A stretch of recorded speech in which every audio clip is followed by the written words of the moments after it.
Muy bien, nosotros continuamos. Hemos invitado en esta mañana para hablar del mensaje presidencial a dos voces diferentes, por supuesto, en cuanto al análisis se refiere. Don Víctor Hugo Cárdenas, ex vicepresidente de la República, muchísimas gracias por estar acá con nosotros. Buen día, un verdadero gusto. Un saludo a todo el país. Y a don Víctor Gutiérrez, diputado nacional. Comienzo con usted, don Víctor Hugo, para poder hablar sobre el mensaje. ¿Qué criterios, qué sensación, qué mensaje le queda de lo que fueron ayer esas 2 horas de informe a la Asamblea Legislativa? En lo esencial me quedó la impresión de que estamos en un discurso de campaña electoral.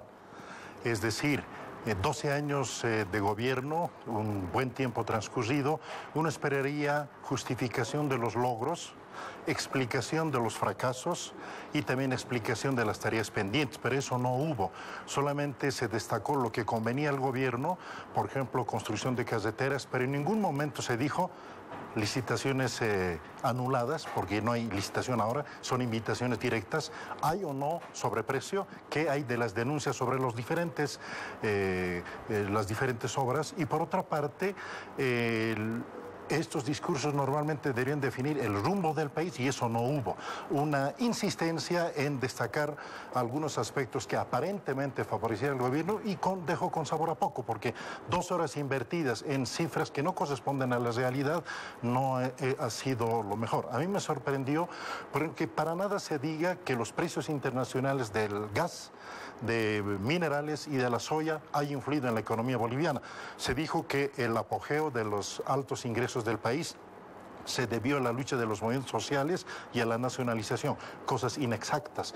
Y por otra parte, con 6.000 megavatios que produciría Bolivia frente a países que tienen 20.000, 40.000, 100.000 megavatios, es decir, que Bolivia va a ser el centro integrador energético de Sudamérica, no corresponde a la realidad. Excesivo optimismo, electoralismo y no pintar datos reales sobre la situación del país. Esa es la sensación que me produjo. Muy bien, diputado, le hago la misma consulta. ¿Qué sensación le deja usted del informe, el mensaje del presidente?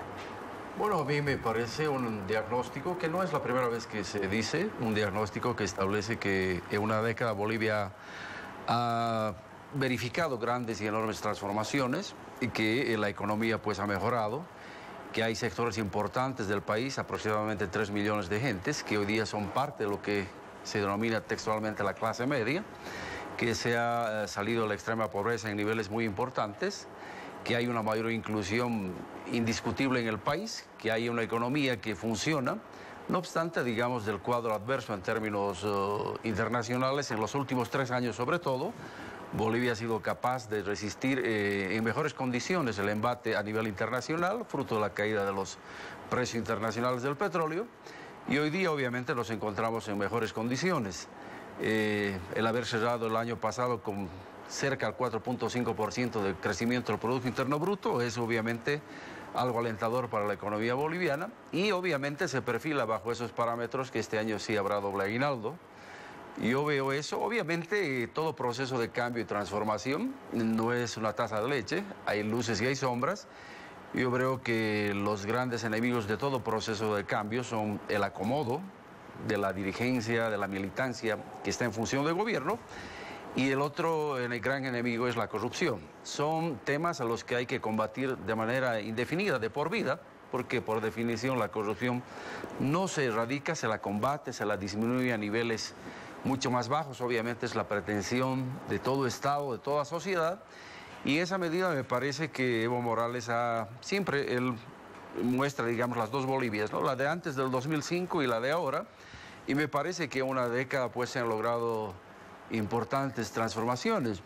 Yo aquí veo que el señor Víctor Hugo Cárdenas sigue en campaña, porque él acaba de decir que es un discurso electoral y quienes no han parado de hacer campaña son ellos. Me parece poco justo con la historia de Bolivia, me parece poco justo con la realidad que estamos viviendo hoy día, y obviamente los bolivianos lo que deberíamos hacer, quienes hacemos política, es no pensar tanto en las próximas elecciones, pensar en el Estado, pensar en el país. Porque cuando estamos pensando en las próximas elecciones, incurrimos en ese tipo de apreciaciones poco autocríticas, viniendo de Víctor Hugo Cárdenas, quien ha tenido la posibilidad de gobernar y obviamente está comprometido pues con una parte de la historia de Bolivia que Bolivia la ha rechazado en el 2005. Muy bien.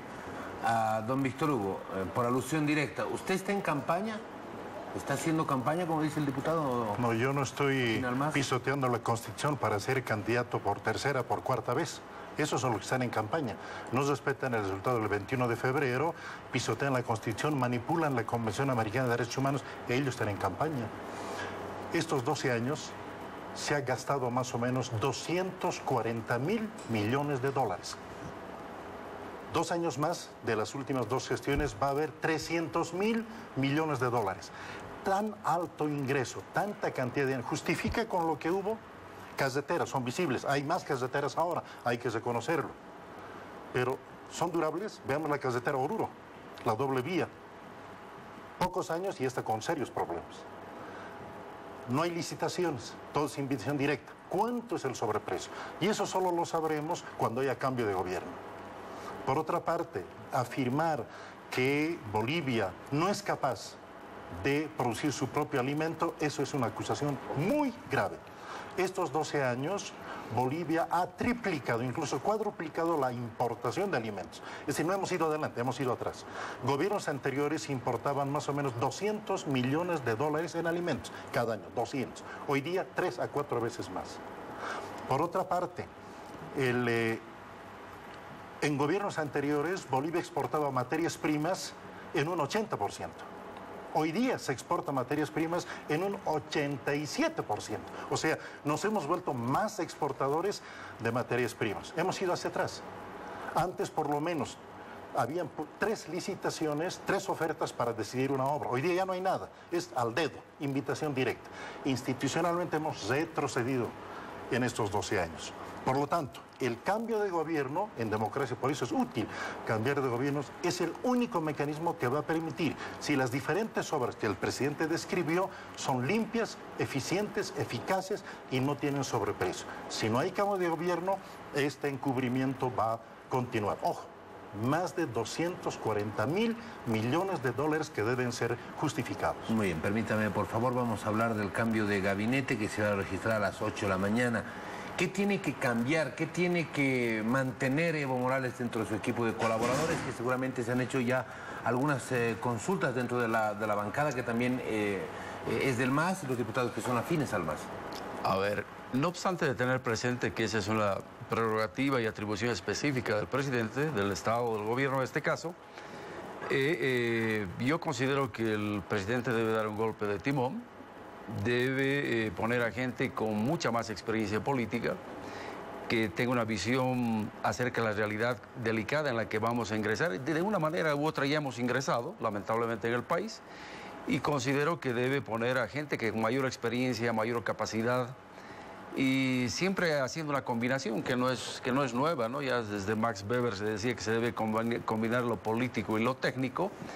Y yo veo que han habido ese tipo de falencias en el gabinete que se van. No sabemos ni tú ni yo, ni los acá presentes, cuántos se van a ir, quiénes van a quedar. Pero le haría bien, digamos, un aire fresco en el gabinete ministerial. Pero al final de cuentas, los bolivianos vamos a salir de dudas en horas más.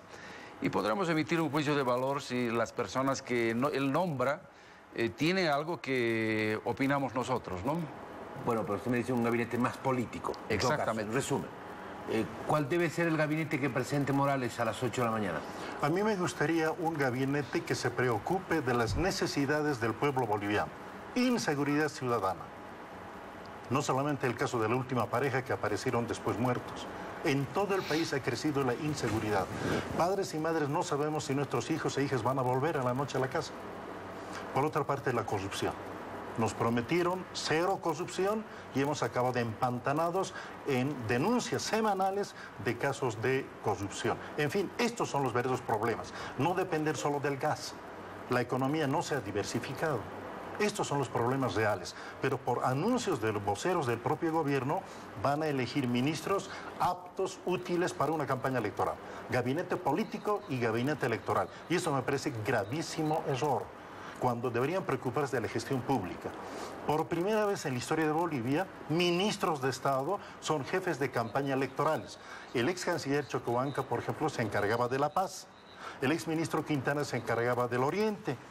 Así, y el ministro de Gobierno de Santa Cruz. Cada ministro como jefe de campaña. En fin, ¿van a hacer campaña o van a hacer gestión pública? Entonces, un gabinete electoralista y político sería el peor daño que va a ocurrir, pero al parecer esa es la decisión. Muy bien, muchísimas gracias. Les agradezco a ambos invitados por haber estado acá con nosotros en esta mañana, don Víctor Hugo Cárdenas y don Víctor Un gusto, hasta Gutiérrez. pronto. Hemos tratado de, Muchas gracias. En poco tiempo meter temas que son muy delicados y que hacen, por supuesto, a la política, la dinámica política que tiene el país.